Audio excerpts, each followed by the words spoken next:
the rolling hills of Emilia-Romagna, where craftsmanship and speed danced together, one man dared to challenge the titans of the automobile world. Not with legacy, not with racing pedigree, but with sheer determination, mechanical genius, and a fierce will to prove a point. This is the story of Ferruccio Lamborghini, a man born into tractors, who dreamed in engines, and who left behind a legacy in raging bulls. This isn't just about cars. It's about innovation, rivalry, and ambition. It's about a humble mechanic who built a name that would one day echo across racetracks, fashion shows, and luxury garages around the world. Ferruccio Lamborghini, far more than the name behind a supercar. He was a force of industry, a symbol of post-war Italian ingenuity, and a living contradiction, practical yet flamboyant, modest yet bold. This is his story. Ferruccio Elio Arturo Lamborghini was born on April 28, 1916, in Cento, a small agricultural town in the province of Ferrara, Italy. His parents, Antonio and Evelina, were grape farmers, modest people with modest means. Growing up, Ferruccio was always more interested in machinery than in farming. While his family worked the land, young Ferruccio found his passion in fixing and understanding how things worked. He wasn't your typical rural boy. Where others saw a broken tractor, Ferruccio saw a puzzle. He tinkered with farm equipment, building his knowledge of engines with nothing but his hands and instincts. He studied at the Fratelli Taddea Technical School near Bologna, where he quickly earned a reputation as a gifted mechanic.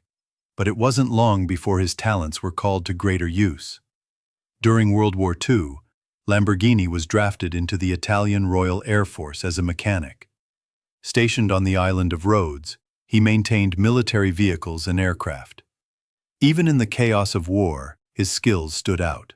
He learned improvisation, innovation, and above all, discipline. The seeds of his future empire were being sown. After the war, Italy was in ruins.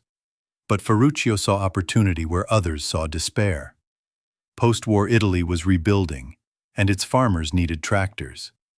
Ferruccio Lamborghini knew this was his moment.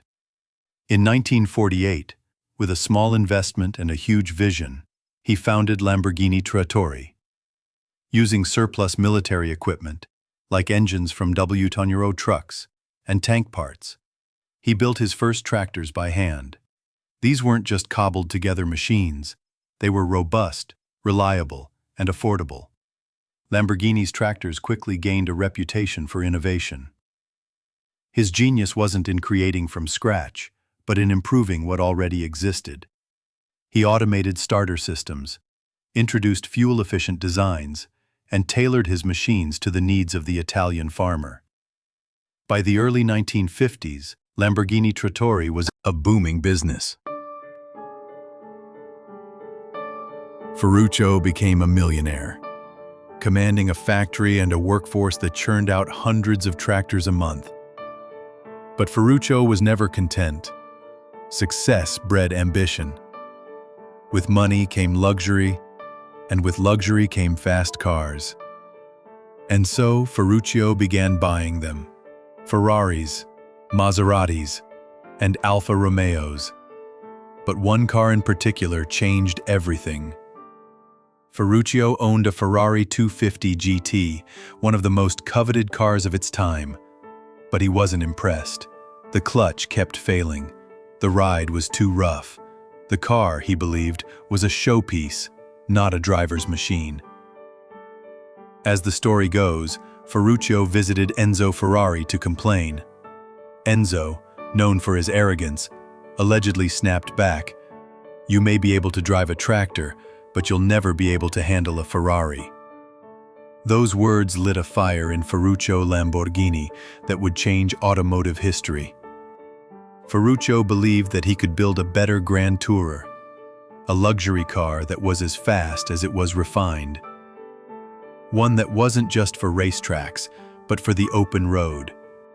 So, in 1963, Ferruccio founded Automobili Lamborghini in Sant'Agata Bolognese, just a stone's throw from Modena, Enzo Ferrari's backyard.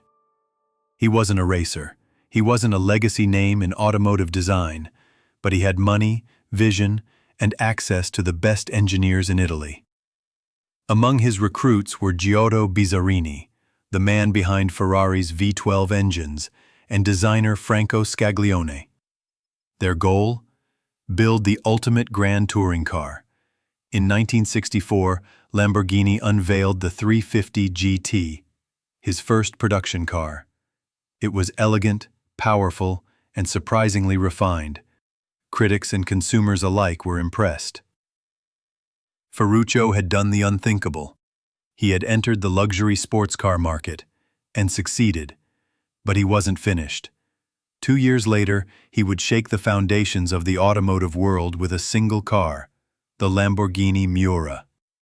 With a mid-engine layout, sleek Bertone design, and top speeds over 170 miles per hour, the Miura wasn't just a car, it was a revolution. It redefined what a supercar could be. Suddenly, Ferrari looked old-fashioned. Ferruccio didn't just build cars, he built dreams. He challenged conventions and forced the industry to innovate. The Miura's success solidified Lamborghini's status as a serious player in the exotic car world. And for Ferruccio, it was personal. He had proven his critics wrong, especially Enzo Ferrari. By the 1970s, the brand had become synonymous with flair, speed, and luxury.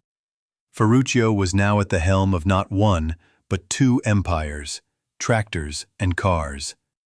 But the 1970s would bring turbulence. The global oil crisis of 1973 hit luxury car manufacturers hard. Demand for high-performance sports cars fell, and Lamborghini's finances began to wobble. Ferruccio, ever the realist, saw the writing on the wall.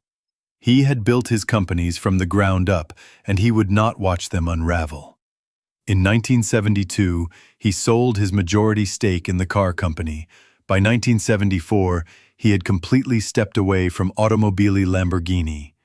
A year later, he sold his remaining interest in the tractor business too. He retreated from the world of industry and fame, choosing instead a quieter life on his estate, La Fiorita, by Lake Trasimeno in Umbria.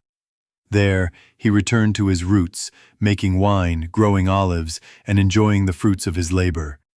But Ferruccio was never idle. Even in retirement, he continued to work with machinery and engines, occasionally consulting and sharing his wisdom. Ferruccio Lamborghini passed away on February 20, 1993, at the age of 76. By then, his name had become legend, though he was only directly involved with the Lamborghini car company for just over a decade. The impact he made was seismic. He proved that passion, precision, and pride could rival legacy and tradition. He showed that the customer experience mattered, that luxury could mean comfort and performance in equal measure. His vision laid the groundwork for what Lamborghini is today, a brand of prestige, speed, and power. From the Countach to the Aventador, the essence of Ferruccio still pulses through every V12 engine. In 2014, Ferruccio's son, Tonino Lamborghini, opened the Ferruccio Lamborghini Museum in Bologna, a fitting tribute to the man who once dared to challenge Ferrari.